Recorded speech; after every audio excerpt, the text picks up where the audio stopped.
The wind howled across the Colorado high desert like a voice from the past. Dry, sharp, relentless.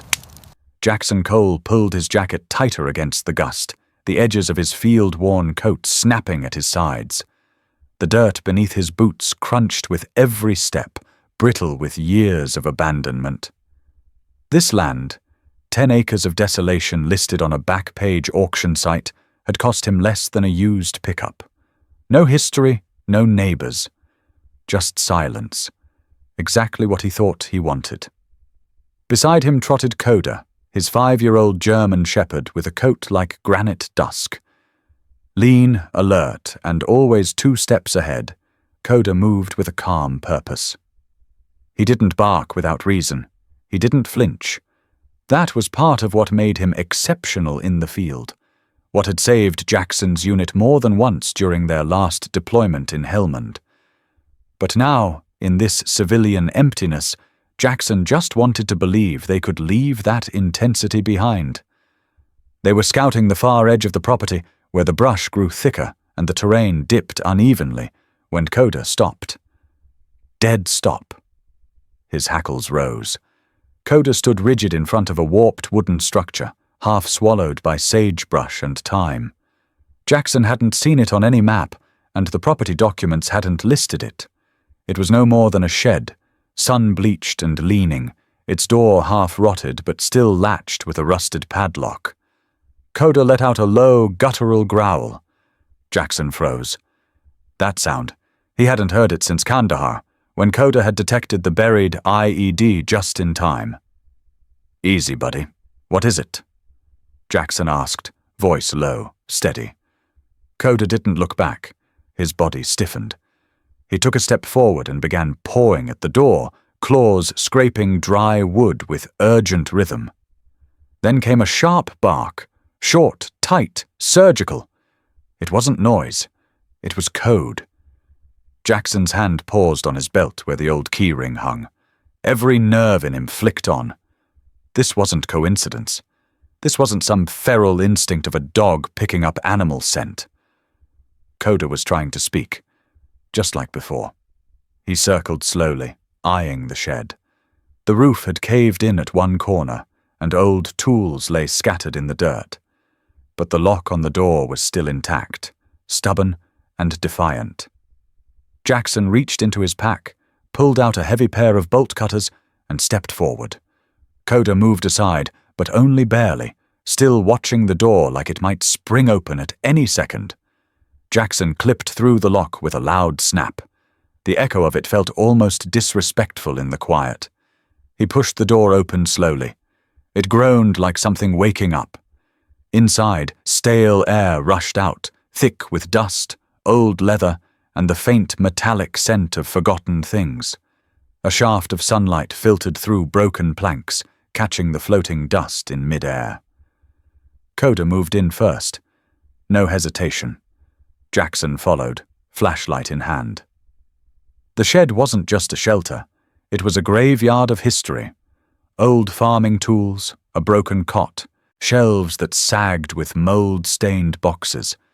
It looked like no one had stepped inside for 50 years, but it didn't feel abandoned. Coda sniffed methodically, his body taut, scanning. Not in panic, but in pursuit. Then he stopped, nose low, ears pricked. He stood before a loose floorboard in the back corner. "Show me," Jackson whispered. Coda didn't move, just let out a soft whine. Jackson knelt, running a hand over the floor. The board was warped at one edge, the nail heads rusted. He pried gently, and it gave way with a crack. Beneath was a shallow cavity. Inside, wrapped in oilskin, was a thick roll of old paper. Jackson pulled it out carefully. His fingers trembled slightly as he unrolled it. Blueprints, detailed, precise. Faded ink and delicate lines revealed the plans of a house, large, elegant, not the kind of structure anyone would expect in the middle of nowhere. In the corner, instead of a name, was a symbol. A S inscribed inside a downward-pointing triangle. Jackson stared at it. It wasn't the first time he'd seen those initials. but he couldn't place them. The triangle jogged something in his memory, like a chord half-remembered from a dream. Coda nudged the blueprint with his nose. Once. Twice. His eyes locked on Jackson's like he was waiting for him to understand. "You're telling me this matters," Jackson murmured. Coda didn't respond. He didn't need to. Jackson looked around the shed again. It wasn't just some storage relic, it was a message, a puzzle that had waited for someone to notice it. Not anyone. Him. Outside, the wind had shifted. The silence of the land didn't feel empty anymore. It felt expectant. Jackson stood, blueprint in hand, eyes tracing the lines again. He had come here to escape the world, to bury a past too heavy to carry. But it seemed the land had a past of its own.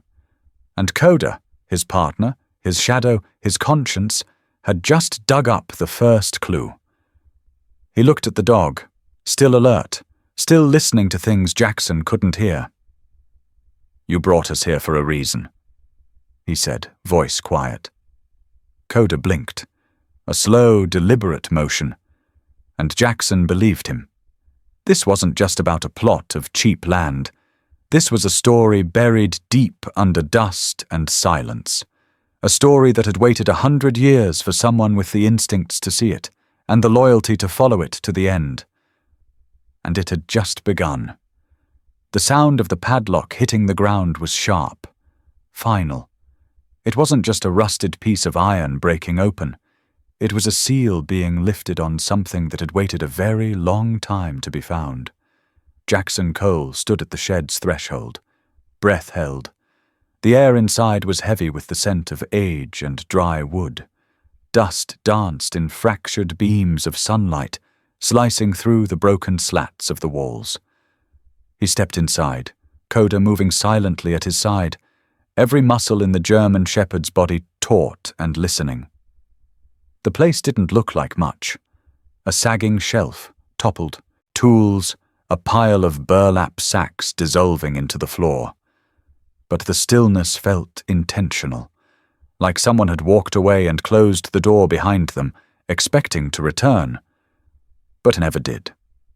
Coda sniffed along the wall, nose to the floor, then up, pausing in front of a low table that looked like it might collapse under the weight of its own memory.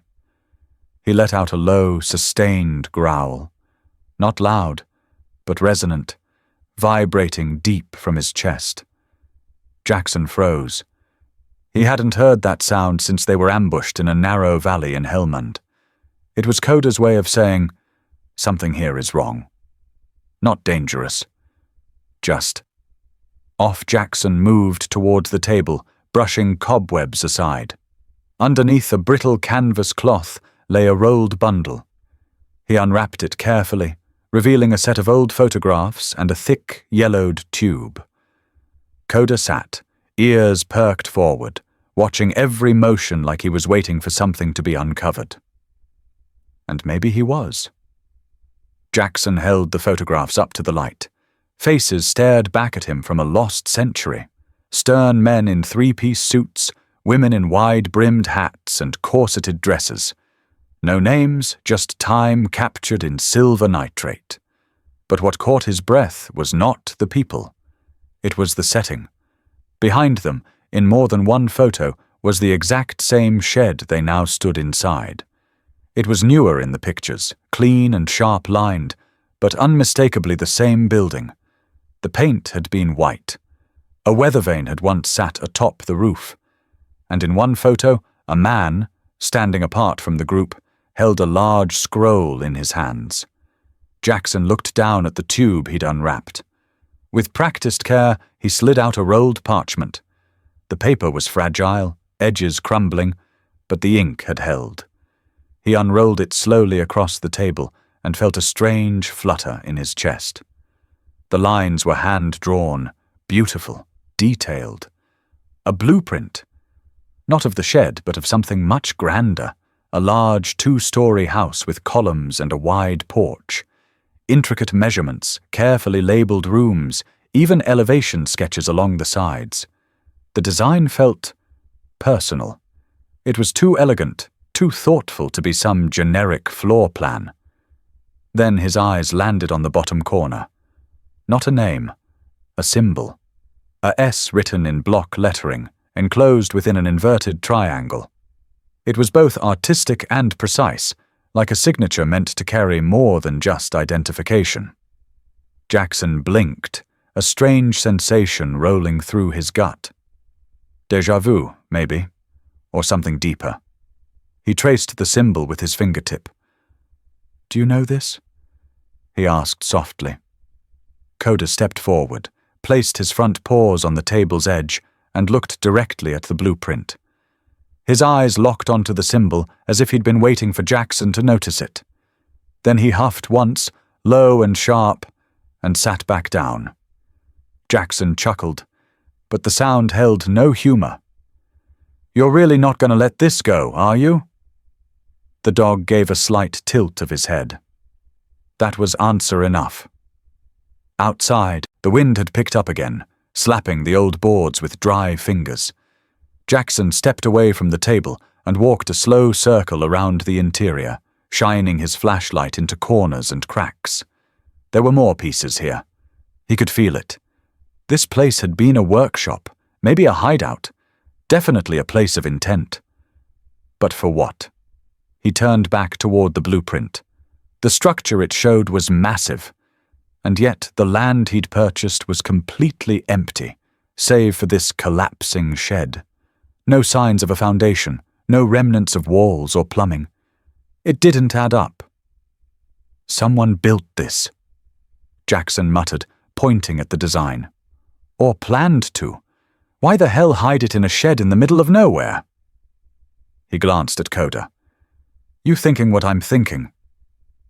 Coda simply stood, tail low, and moved toward a corner near the back wall. His nose worked the air, nostrils flaring. Then he sat, stiff, eyes locked on the baseboard. Jackson knelt, ran his hands along the wall. Nothing obvious. Then a click, so faint he barely heard it. A piece of paneling shifted inward. Jackson pushed gently, revealing a small recess. Inside was a sealed metal box, no bigger than a shoebox, covered in soot and time. He pulled it free, setting it carefully on the table beside the blueprint. Coda stood next to him again, breathing slow but deliberate. With a screwdriver from his pack, Jackson popped the latch open.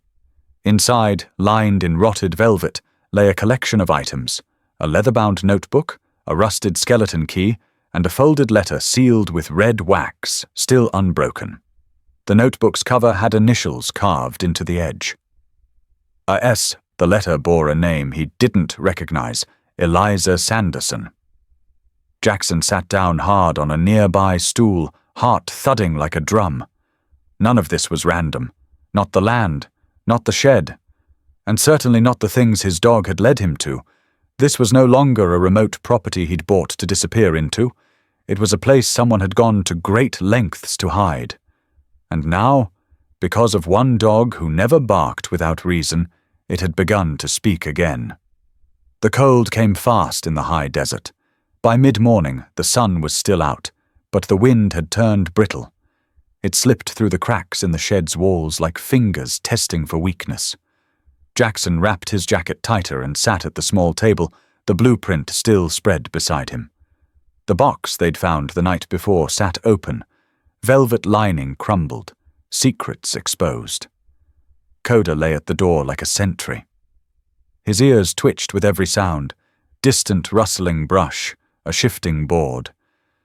But his gaze remained on Jackson, watching, waiting.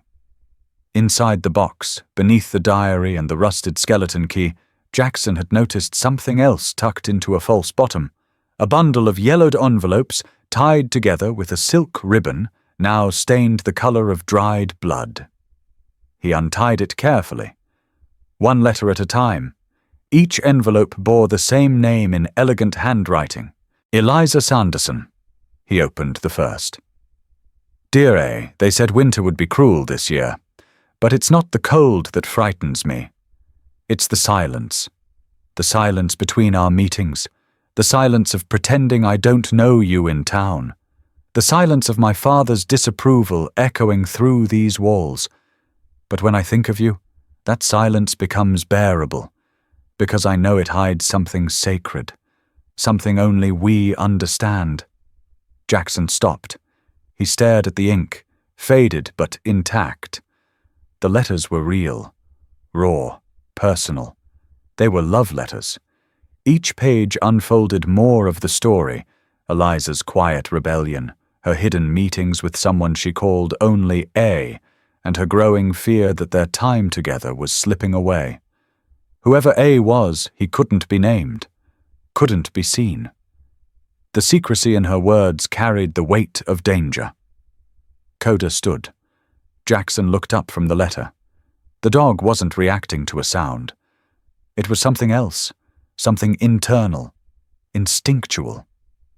He walked to the corner of the shed, nose to the ground, body tense, then let out a short, sharp huff. Jackson set the letters aside and followed. Coda had stopped in front of the same spot where they'd found the blueprint. He sniffed the floor again, then let out a soft, urgent whine.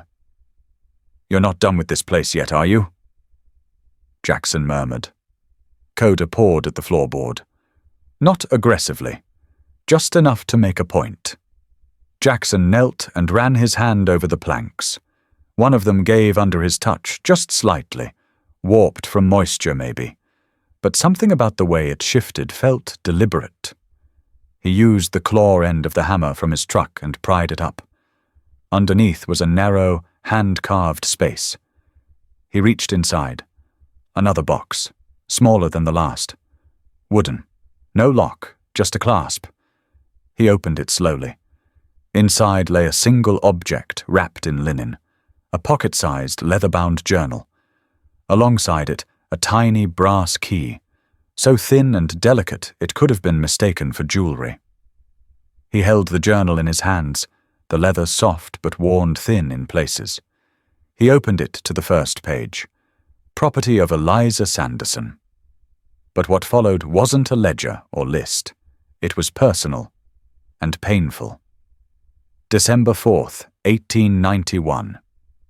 He told me today he would leave if it meant protecting me, that our love wasn't meant for daylight. I begged him to stay. I told him I would find a way. He kissed my hand and said, "Then you must be the keeper of the map." I didn't understand what he meant. Not then. But he placed the blueprint in my hands and whispered, "The truth lives in the land." "Protect it when I'm gone." Jackson closed the journal. His heart pounded. He looked at Coda, who had sat beside him again, tail gently tapping the floor once, then twice. Calm. Still, but not detached. "You knew," Jackson whispered. "You've known all along." He sat there in silence for a few moments, the weight of the past pressing down with every breath. This wasn't just some forgotten romance buried in dust. This was a secret entrusted across generations, one hidden in letters never sent and journals never read.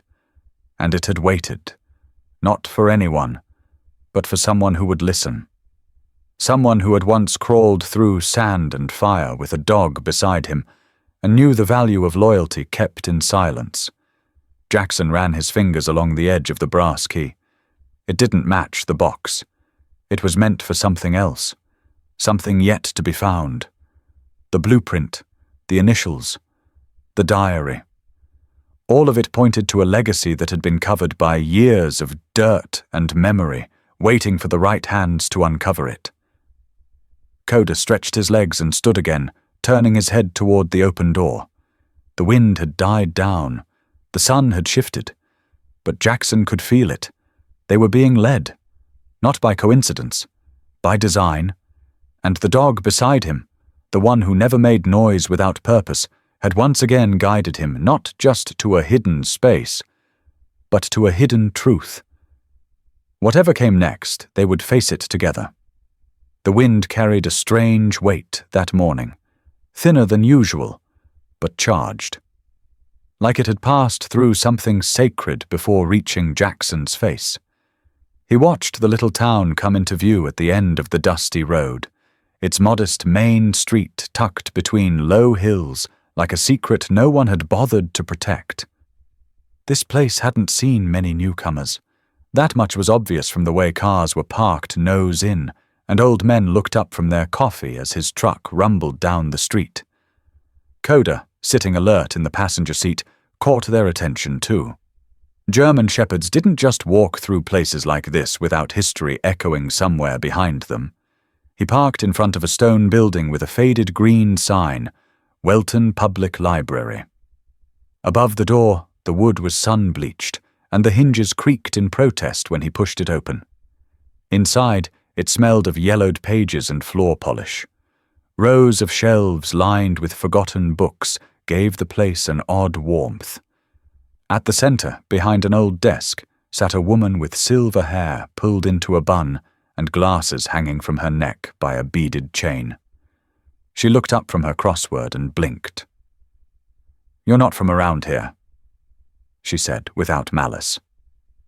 Jackson offered a small smile. "No, ma'am. But I'm hoping you might help me with something. Name's Jackson Cole." "And what is it you're looking for, Mr. Cole?" He set the bundle of letters gently on her desk, the topmost one opened to show Eliza's flowing script.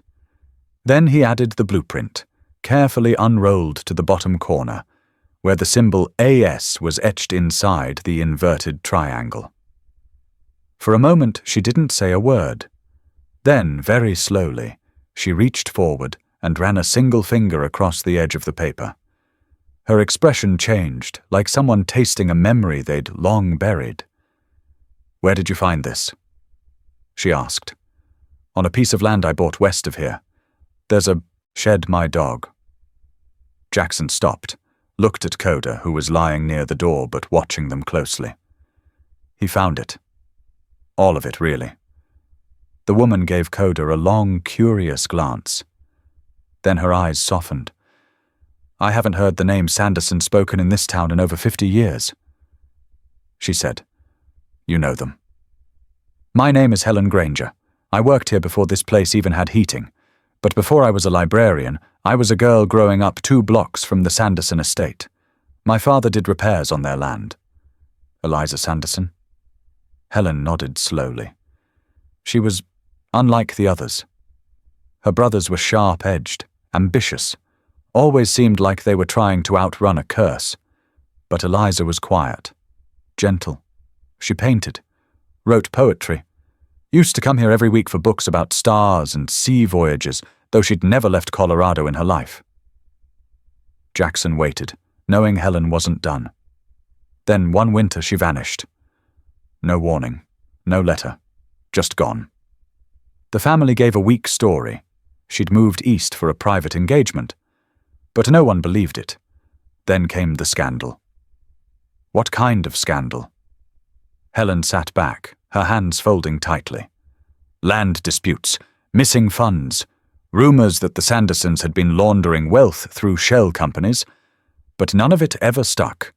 The entire family dissolved into silence within a few years. Some say they fled. Others believed they were forced out. But the name Sanderson became radioactive. People didn't say it unless they had to. And Eliza. Never heard from again. She wasn't even listed in the county's death records, like someone erased her. Helen looked again at the blueprint. But this proves she never left entirely. She left something behind. She didn't just leave it, Jackson said quietly. She buried it. Helen looked at him then, deeply. "That's why your dog kept scratching, isn't it?" "Yes," he said. "It's like he knew." Helen leaned forward, voice low. "My father used to say some dogs remember the land better than people. Maybe it's not instinct. Maybe it's memory, just of a different kind." Coda stirred then, as if on cue, and padded over to stand beside Jackson. Helen watched the dog for a moment, then nodded to herself. "You're not just chasing ghosts, Mr. Cole. You're digging up a truth someone tried very hard to keep buried." Jackson glanced down at the bundle of Eliza's letters. "She was in love," he said. "With someone whose name she wouldn't say. Someone she called A. A.S., Helen murmured. "You think it was a Sanderson?" "No," Helen said. "I think it was someone the Sandersons couldn't accept. Someone Eliza was willing to risk everything for." Jackson's pulse ticked faster.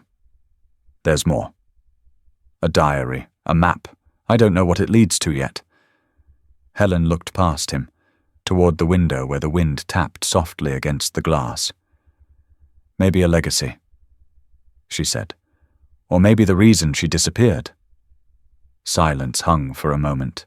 Then Helen added, "Be careful, mister. Cold truth has sharp edges, especially when it's been dulled by time." He nodded, gathering the documents carefully. As he stood, Coda moved in beside him, pressing lightly against his leg. A silent signal, a readiness to move.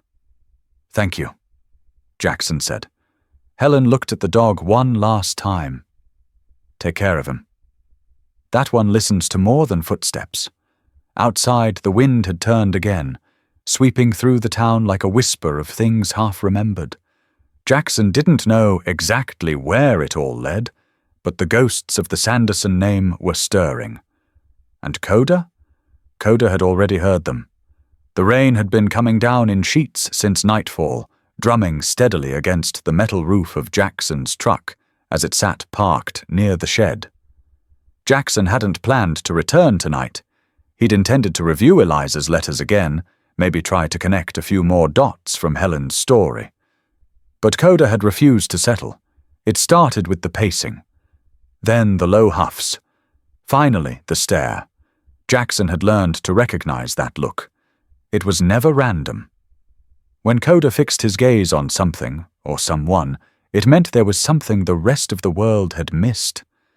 And so, through the rain and the mud, they came back to the place that had already changed everything. The wind clawed across the open field as Jackson unlocked the shed door, flashlight in hand. The beam cut through the dark interior. The air inside smelled different now, not just of dust and wood, but of disruption, of things stirred up from long sleep. Coda was already inside, nose to the floor, weaving between fallen beams and warped crates. He didn't hesitate, didn't look back. Jackson watched him pause near the rear wall, then scratch, once, twice, rhythmically. His tail was low, alert, not wagging. Focused. "Coda," Jackson called softly. "You found something?" Coda gave no sound. He pressed his paw against the same floorboard they'd lifted before, the one that had revealed Eliza's diary. But now his paw shifted slightly to the left. Jackson knelt beside him, brushing away damp debris. He ran his hand over the boards, feeling for weakness. At first, nothing. Then a soft give. Barely a breath. A board flexed under his fingers. He exhaled. "There you are." Using the claw end of the crowbar, Jackson pried up the plank.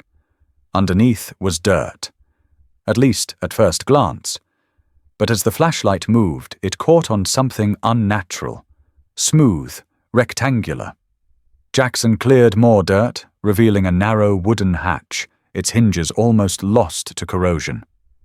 He glanced at Coda, who was now sitting perfectly still, eyes locked on the hatch like a soldier waiting for the next command. "You're serious about this?" Jackson whispered. He gripped the iron ring embedded in the hatch's edge and pulled.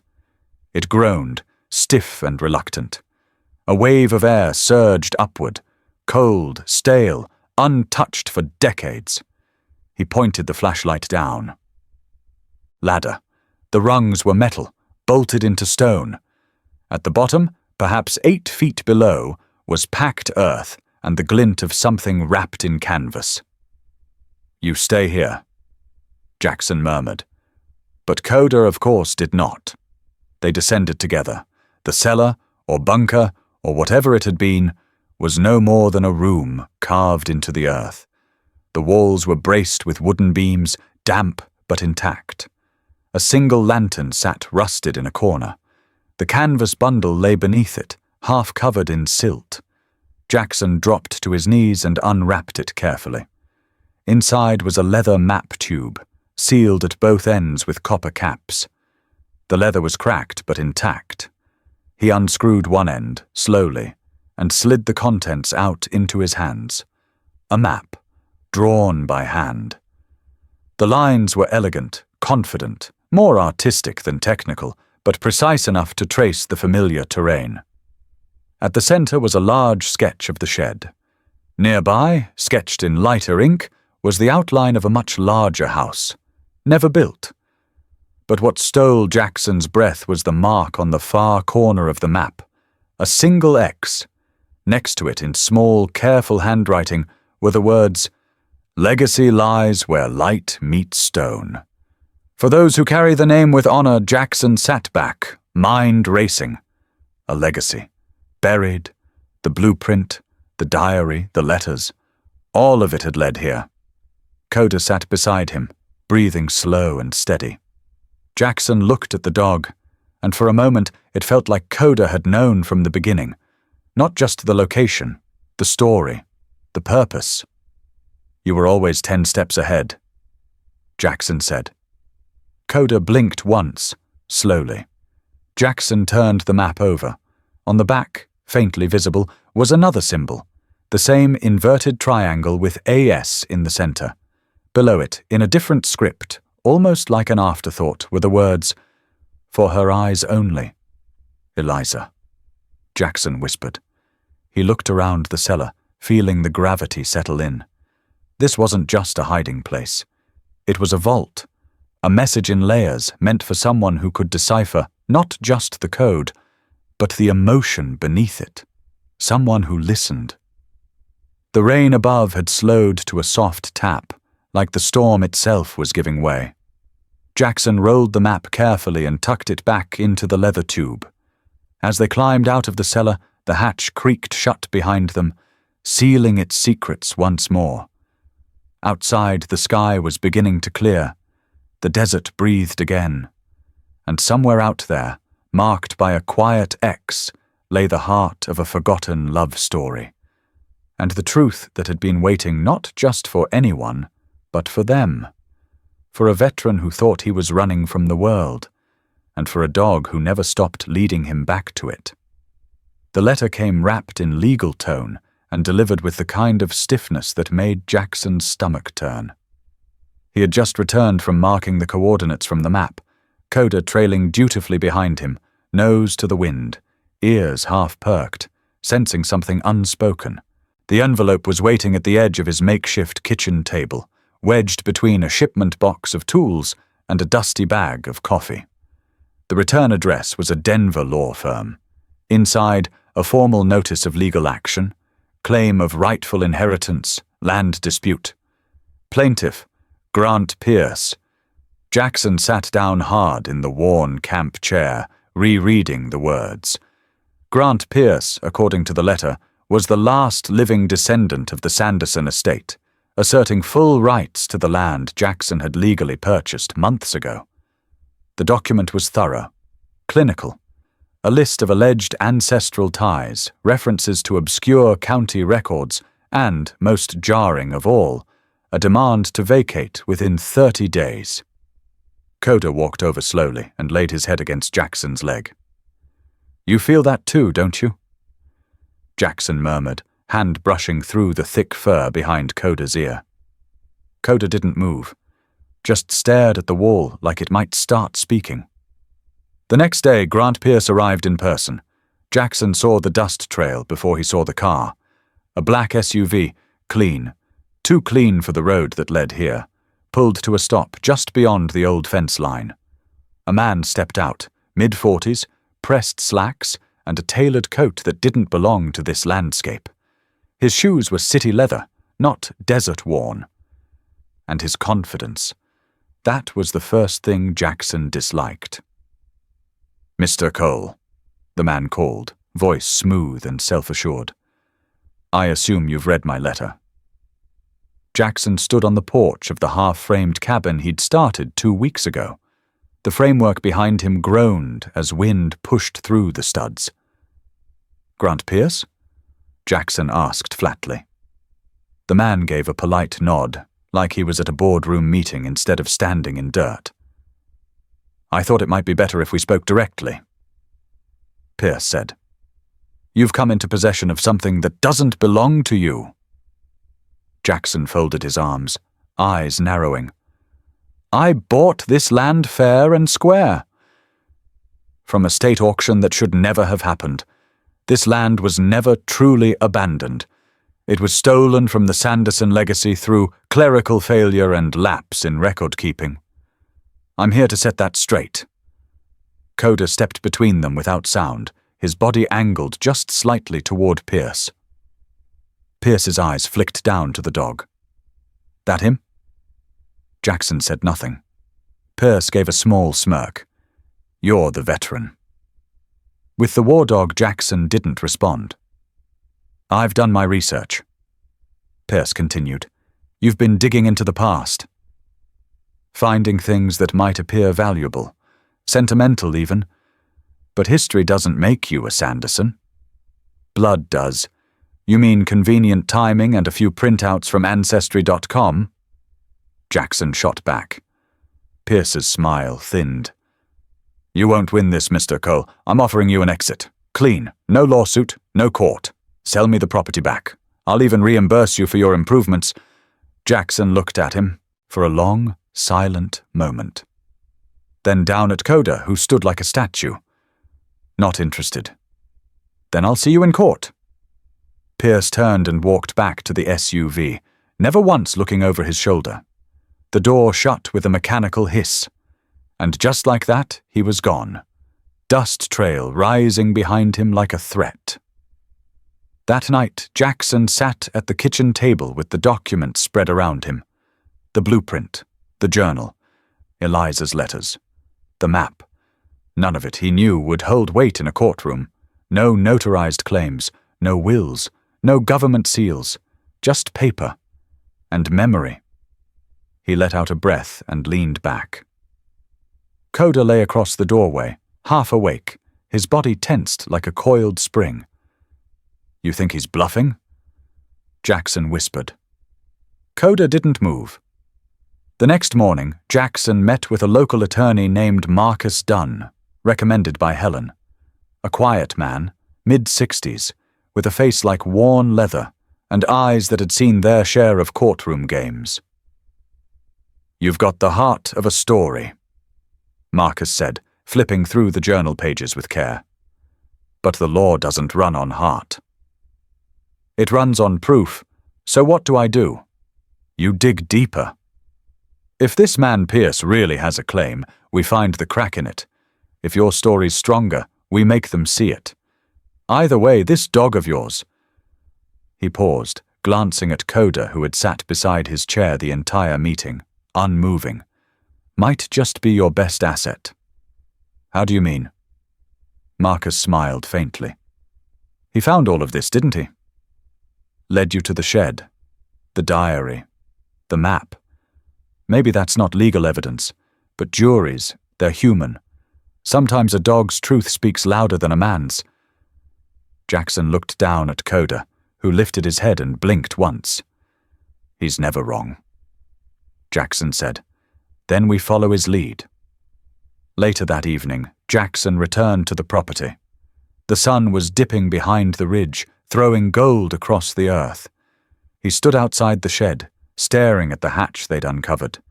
The place felt different now. Not unsafe, but like it had just been claimed. Not by Pierce, by the story itself. Coda circled the perimeter, nose to the wind, ears twitching. He stopped suddenly, stiffened, then barked, once, short and sharp. Jackson's heart jolted. Coda turned and began to trot, fast, back toward the far edge of the land. Jackson followed. Because when Coda moved like that, it meant something had shifted. And every time he followed, truth was waiting. The morning after Grant Pierce's visit, The sky sat low and grey over the horizon like it was holding something back. Jackson poured himself a cup of coffee from a half-rusted kettle and stared out the window of the unfinished cabin. Coda rested nearby, head tucked on his paws, but his ears twitched at every shift of the wind. Jackson didn't speak. He didn't need to. Coda had already sensed what he was thinking. There was more. The journal, the map, the blueprint. They were parts of something larger, but none of it, yet, held the weight needed to stop what was coming. Not in court, not against a man like Pierce. Somewhere in Eliza's writings, in her guarded phrases and coded sorrow, Jackson believed she had left something more, something final. Helen had given him a name before he left town last time. A professor. Someone who might understand not just the words, but the meanings between them. Dr. Rebecca Hale. He drove east for hours to the university she taught at, the terrain shifting from dust to pine as mountains began to form in the distance. Coda leaned against the back seat window, eyes alert. He always knew when a journey wasn't routine. Dr. Hale's office was tucked into the corner of a red brick history building, cozy, lived in, with books stacked on chairs and scribbled notes papering the walls like ivy. She was in her 50s, sharp-eyed with greying hair pulled back into a no-nonsense twist, and she wore the expression of someone who had already solved the puzzle before you handed it over. "You're the one with the Sanderson journal?" she asked, flipping on a small desk lamp. "Yes, ma'am." "I need help making sense of what Eliza left behind." Jackson unwrapped the leather-bound diary and placed it carefully on her desk. Coda sat beside him, watching the professor with quiet curiosity. She opened the book, fingers gentle but precise. "Beautiful penmanship," she murmured. "19th century feminine cursive, but see this?" She pointed at a loop in the tail of a word. "That's not ornamental. It's a cipher.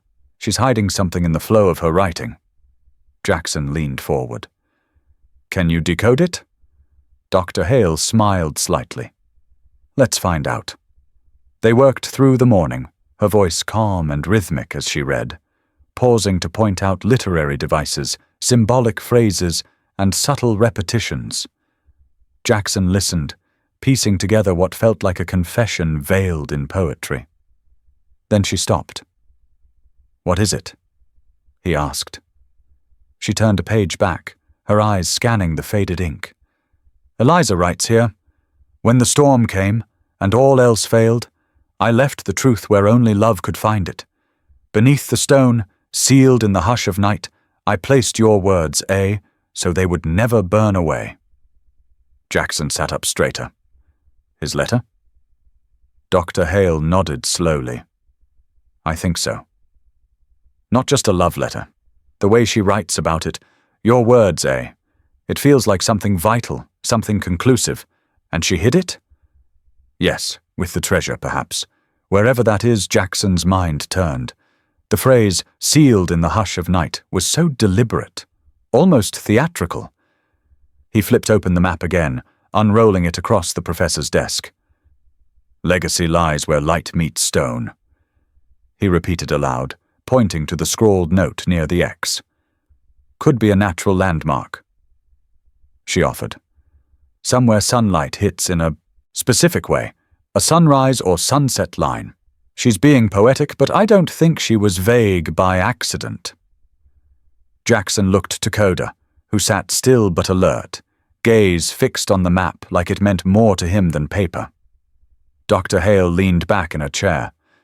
Eliza was meticulous. If there's a letter from A.S., Adam Sanderson, I'd bet, then it's not just sentimental. She intended it to be found by someone worthy, someone like you. He nodded slowly. "Then I'll find it."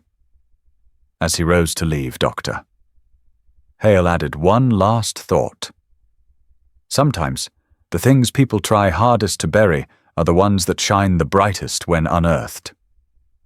Back on the road, Jackson turned off the main highway and headed west toward the coordinates the map had hinted at. The terrain grew familiar again. dry ridges, scrub. That strange stillness the land seemed to carry when it was holding something just beneath the surface. At sunset, he returned to the site. The X on the map had led him to a rocky outcrop near a bend in the hills. The exact moment the light dipped below the ridge, the stone lit in a single amber beam. Coda stood perfectly still, facing it. And then he walked forward. He began to dig, not with frenzy, with purpose. Jackson joined him, his hands working quickly, heart pounding in time with each movement. Just beneath the surface, packed in dry earth, was a small stone slab. He brushed it clean, revealing an etched symbol. The same triangle, inverted with AS inscribed within. Beneath it was a narrow crevice. Jackson reached inside and pulled out a slim, iron-cornered box wrapped in waxed cloth. Inside was a sealed envelope, untouched by time. The name on the front read, "To the one who listens." Jackson's breath caught. He turned to Coda, who sat just behind him, eyes locked, tail unmoving. Like he already knew. Jackson held the letter in his hands, its weight somehow heavier than anything he'd found so far. Eliza hadn't buried treasure. She buried the final word. And now it was time to read what had been left for someone who could hear even in silence. Someone guided not by title or entitlement, but by loyalty, instinct, and the nose of a dog who never turned away. The late afternoon sun had started to bow behind the hills, bleeding gold across the Colorado dirt. Jackson stood at the edge of the thicket, fingers tight around the old map Rebecca Hale had helped him decipher. Coda stood beside him, unmoving, his eyes fixed forward, as if the earth itself was whispering a direction. They had followed the trail carefully. Every line on the aged parchment matched to the dips and rises of the land. But it was Coda who had led them to the clearing, a patch of ground tucked behind a ridge where the wind shifted oddly and the silence felt loaded. Jackson dropped to one knee and touched the soil. Dry, compacted. But different. He glanced at Coda. The dog gave a short exhale through his nose, then stepped forward and started to dig. Deliberate, measured. Not frenzy. Purpose. Jackson joined him. They worked as the sun dropped lower, the light dimming into copper and then into grey. Jackson's hands were raw by the time the shovel hit something hard. The sound rang through the quiet like a bell. He scraped the remaining dirt away slowly, revealing the outline of a metal box. Not a small one, nearly 3 feet long, rusted but intact. Heavy-duty iron with ornate detailing carved into the sides, scrollwork barely visible beneath the grime. At the center of the front latch sat a lock plate. Jackson pulled the small brass key from his jacket pocket, the one they'd found beneath the floorboard in the shed. It had felt important even then, but now it burned warm in his hand. He knelt, slid it into the lock. It fit. For a moment he didn't turn it. He looked at Coda, who sat a few feet away now, tail curled beside him, eyes locked on Jackson with a stillness that didn't waver. Jackson breathed once, then turned the key. The lock gave with a satisfying click. He lifted the lid slowly. The hinges protested with a long creak, as if they too were waking from a century of slumber. Inside, the box was lined with rotted velvet, the color once rich but now faded to ash. Nestled in the lining were stacks of coins, gold and silver, dull with time but unmistakable. Intricately crafted jewelry, a silver locket, a brooch, a pair of cufflinks with the initials AS etched delicately into the center. But that wasn't what made Jackson freeze. At the bottom, resting alone in the middle of the velvet, was a folded letter sealed in red wax. Not brittle, preserved. Like someone had wanted it to outlive everything else. Jackson picked it up with both hands. The handwriting on the front was deliberate, bold. To my blood. If they find this, they are mine. He broke the seal carefully and opened the letter. The ink had barely faded. It was written in a strong, confident script. Elegant, but not flowery. Words meant to last. If you are reading this, it means Eliza's trust held. It means you have listened, you have followed, you have honored what others buried. This land does not belong to a name. It belongs to those who protect it. I am Adam Sanderson.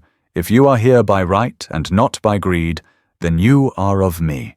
You are of this place. Let the past remain where it is, but carry its truth forward. Not for title, not for wealth, but for the story that should never have been erased. Your ancestor, Adam Sanderson Jackson, stared at the signature, unable to move. His name. His blood. The shock didn't hit all at once.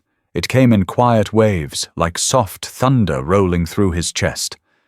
He hadn't come here searching for family, hadn't imagined for a second that the weight in his bones had been something passed down, not just carried. Coda walked over, sat beside him, and leaned his weight gently against Jackson's side. Jackson blinked, not from emotion, from clarity. It all made sense now. The pull he'd felt toward the shed, the way Coda had reacted, the urgency, the way every step had unfolded as if part of something bigger. They hadn't stumbled onto this, they'd been led to it. Jackson exhaled, the kind that lets go of years. "I'm not trespassing," he said softly. Coda nudged his hand with his nose. "I'm home." They sat together in silence as dusk settled over the land, the iron chest still open, its contents gleaming faintly in the twilight. But the real weight was in the folded paper Jackson now held against his chest. Not the gold, not the jewelry, the truth. Not everyone gets the chance to see their name written in history. Even fewer get to touch it. Jackson Cole had, because a dog named Coda never stopped listening. The courthouse was small, old brick, single story, with a warped wooden bench out front and a flag that snapped in the wind like it was impatient. Inside, it smelled of old files, varnished wood, and the tension of small-town justice. Jackson sat at the plaintiff's table, shoulders squared, expression unreadable. Beside him sat Marcus Dunn, calm as ever, leafing through a folder that held their case. Thin in paper, but heavy in weight. Coda lay at Jackson's feet, quiet, composed, every muscle tucked tight. He hadn't moved since they walked through the courthouse doors. Across the aisle, Grant Pierce sat in a dark, tailored suit, one leg crossed over the other, jaw set in a confident half-smirk. His attorney, slick and loud, whispered something to him, and he nodded. The judge entered. Court came to order.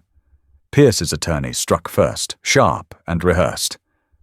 "The defendant," he said, gesturing toward Jackson, "is a recent purchaser of this land, an outsider who has stumbled onto personal effects belonging to my client's family. He has no legal claim, no documented relation to the Sanderson bloodline. These so-called artifacts he presents, they're interesting, yes, but sentimental value does not establish legal ownership." Marcus didn't flinch. He stood slowly and adjusted his glasses. "Your Honor, this case is not built on sentiment. It's built on truth. A truth that was buried beneath dirt and time, protected by intent, and now backed by irrefutable physical evidence." He opened the folder and began laying items gently on the table. The blueprint, Eliza's journal, the bundle of preserved letters, the map. Finally, with a reverence that silenced the room, he placed the letter bearing Adam Sanderson's full signature. "Your ancestor, Adam Sanderson." Marcus stepped back. "This is more than coincidence. This is legacy." The judge leaned forward, skimming through the letter. The courtroom remained still. Even Pierce shifted in his chair. Jackson spoke then, voice low but steady. "I didn't come here to take anything that wasn't mine. I bought the land to disappear. I didn't know who Eliza Sanderson was. I didn't know what was buried in that shed. But I listened. I followed. And I found a story that didn't want to stay forgotten. Pierce's lawyer tried to interject. A story is not a deed, Your Honor. But blood is, Marcus said quickly. And we can prove that too. He reached into a second folder and handed the judge a sealed envelope. DNA match from a preserved lock of hair found with Eliza's letters. Compared to Mr. Cole's, the test was conducted independently, with chain of custody. Your Honor, Jackson Cole is a direct descendant of Adam Sanderson. Pierce sat upright, the color draining from his face. The judge reviewed the documents in silence. Finally, he cleared his throat. Mr. Pierce, do you have any primary documentation to support your claim of descent? Pierce's lawyer fumbled, producing a blurry photocopy of a genealogy chart. Loose connections, vague names. This, the judge said, is not even close. He turned his gaze to Jackson. You didn't come looking for this, but you found it, you honored it, and the court recognizes your legal and ancestral right to the land and the contents therein. The gavel dropped. Jackson didn't move. Not at first. The weight of it had to settle. Coda stirred beneath the table and pressed his head gently against Jackson's leg. It was done. Outside the courthouse, the town felt quieter, different somehow. Not because of the verdict, but because a silence had been broken, a silence that had lasted over a century. Pierce passed them as they reached the steps. He didn't say a word, just walked by with the slow gait of a man whose story had unraveled in front of him. But Coda stood tall, watching him go, as if ensuring the last threat had truly passed. Marcus clapped Jackson on the shoulder. You just rewrote a chapter of local history, son. Jackson shook his head. I didn't rewrite it. I just listened that evening. They returned to the shed. Jackson stepped inside alone, leaving the door open behind him. He knelt where the floorboards had once hidden the blueprint, the journal, the key. This place wasn't a hiding spot anymore. It was proof. Coda came in quietly and sat beside him. The dog didn't bark, didn't pace, just stayed, like he always did. Silent. Present. Jackson looked at him, eyes tired but bright. You got us here. Coda didn't move. He didn't have to, because truth doesn't always come in headlines or loud declarations. Sometimes it lies buried in a letter, written by a man who hoped someone would carry his name with honor. Sometimes it's guarded by a dog who refuses to let history stay forgotten. And sometimes it takes a court of law to acknowledge what loyalty has known all along. The first nail Jackson drove into the foundation of the new house echoed louder than he expected. Not because of the sound, but because of what it meant. He wasn't building just a home. He was rebuilding a promise. The land was his now, by law, by blood, and by something deeper he still didn't have the words for. The court ruling had shaken the town in ways he hadn't anticipated. Some folks welcomed him with cautious respect. Others nodded stiffly from behind fences, unsure of where to place him in the shifting legacy of the Sanderson name. But Jackson wasn't interested in fitting into anyone's box. He was here to finish something a man named Adam started over 100 years ago. And he wasn't doing it alone. Coda lay nearby as Jackson unrolled the blueprint again. Adam Sanderson's original design, yellowed and fragile, but still legible. The lines weren't just technical. They were intimate.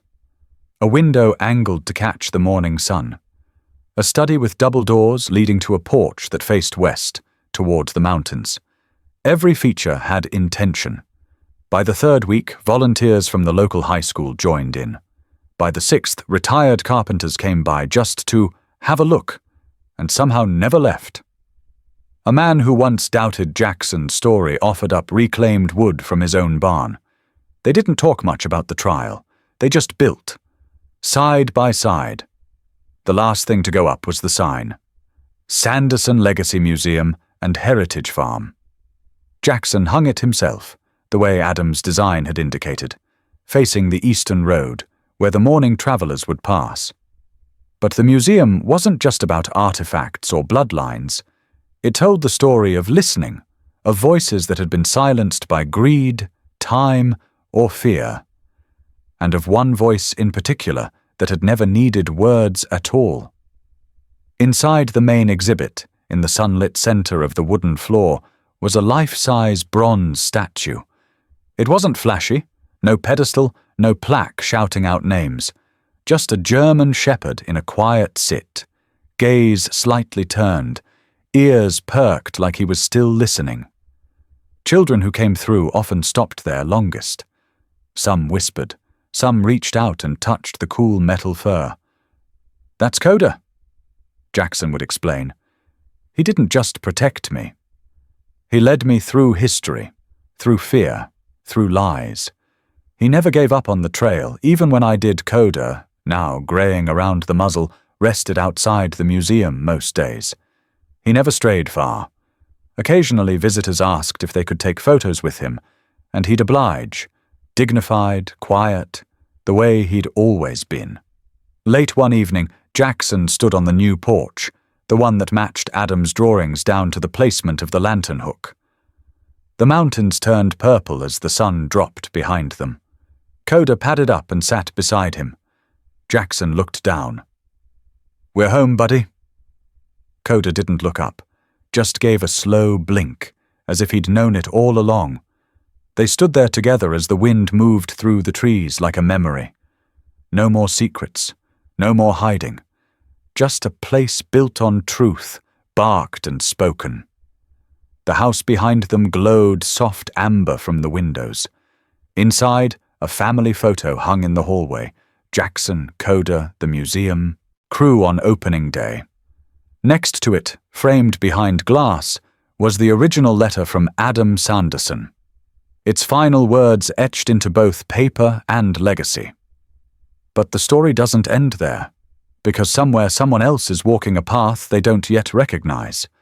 Someone's holding on to a pain they haven't named. And maybe, just maybe, there's a dog by their side, nudging them forward, refusing to let them give up. What about you? Has a loyal animal ever led you home when you didn't even know you were lost? If this story reminded you of a bond you've shared, or one you hope to find, consider subscribing to the German Shepherd channel. We tell the stories that deserve to be remembered, because sometimes the bravest rescuer wears fur.